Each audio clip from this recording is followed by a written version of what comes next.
Now let us use them in order to solve this. So the first step is we need to write the given expression in reverse. So let us write that.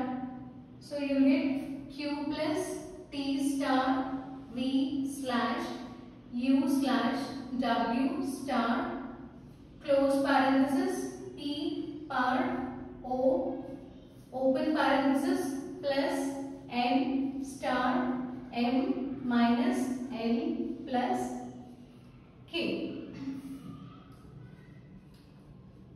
So after reversing the given expression, we will get this. Now we need to perform operation on this.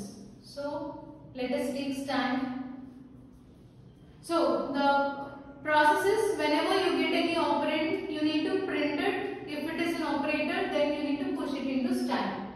So there are few differences between infix to prefix and infix to postfix conversion. We'll just see them. So first, this is an operand, so print that operand. Next, we have operator. Check if stack is empty. So stack is empty, so no need to check any precedence. You can directly push this plus into stack.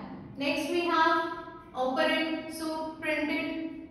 Then it is operator star. So check precedence between star and plus. Star is having higher precedence than plus. So you can push the star. Next, V, operand, print, then it is slash. So slash and star having equal precedence. So in case of infix to postfix, when we have equal precedence, then also we are going to pop this and place it in postfix expression. Then we are going to push the new operator into stack. Whereas here it's not required. If the operators are having equal precedence, you can push them into stack. So push the slash into stack. Next we have u, operand, print, operand, then slash. Again, both of them are same. So if it is postfix, then we are not going to place this slash on slash. If the two operators are same, then first you need to pop the operator and place it here, and then you are going to push the new operator. Whereas here, if you have same set of operators, then you can push it directly. Next, W, print. Then we have star. So star and slash are having equal precedence, so you can push it into stack. Then close parenthesis. So inserted. No need to check any precedence here. Then T, print. Next we have par. I am writing it. You can push, as par is having higher precedence compared to all the operators. You can push it into stack. Then it is O, operand. Next we have open parenthesis.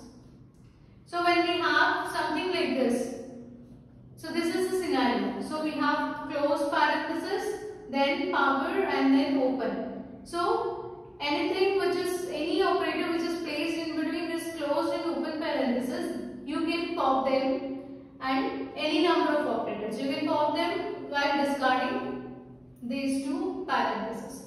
So you need to add this. You can print this operator. You can add it to prefix notation. So now these are popped out. Stars. Then plus. Plus and star. Plus is having least precedence and star. So you can't place this plus on top of star. So first you need to pop the star. Next, plus and slash. Again, slash is having higher precedence. So pop the slash. Again, pop the slash. Now plus and star. Star is having higher precedence. So pop this plus and plus. Equal precedence and both of them are same. So you can push it into stack. Next, N, operand. So printed. Then we have star. So star is having higher precedence, so you can push it on top of plus, you can place it on top of plus. Next, M, operand, then minus. So minus is having least precedence compared to star, so you need to pop the star in order to insert minus. So minus and plus having equal precedence, so you can push this minus into stack. then L, next plus again. So plus and minus equal precedence, so you can push this plus into stack. And now K.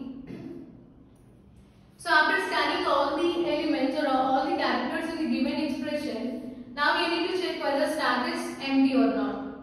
Stack is not empty, so you need to pop these elements and add it to the prefix notation. So first pop this plus,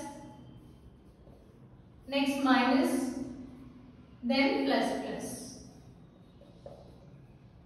So all the elements are popped out and now stack is empty. So this is your final prefix notation. Okay. So now you need to write it in reverse again, so that you will get plus plus minus plus kn star mn star slash slash star par o p w u v t q. So this is your final prefix notation.